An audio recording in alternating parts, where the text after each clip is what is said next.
இந்த பூமியில நீங்க பல ஜென்மங்களா பிறவி எடுத்து எடுத்து பிறவி சுழற்சி சக்கரத்துல மாட்டிட்டு தவிக்கிறீங்க.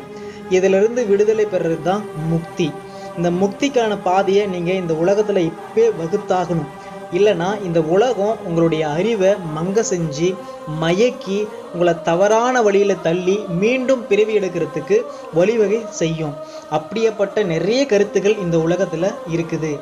நீங்க அதுக்கு என்ன பண்ணணும் அப்படின்னா, முதல்ல வெற்று பேச்சை நீங்க தவிர்க்கணும். அறவுரை கேட்கும் திருவுடையாரே பிறவியை நீக்கும் திருவுடையார் அப்படின்னு பெரிய மகான்கள் எல்லாம் சொல்லியிருக்காங்க. அதனால வெற்று பேச்சை நீங்க பயனற்ற பேச்சை நீங்க தவிர்க்கணும். அது இல்லாமல் பெண் இச்சையை தூண்டக்கூடிய நூல்கள், கருத்துக்கள், காட்சிகள் இதையெல்லாம் நீங்க தவிர்த்தே ஆகணும். அற நூல்களை நீங்க படிக்கணும். வேதங்கள், உபநிடதங்கள், ஆரண்யங்கள், பகவத்கீதா, வேறு மத நூல்கள், தமிழ் அற நூல்கள் எல்லாம் படிக்கணும்.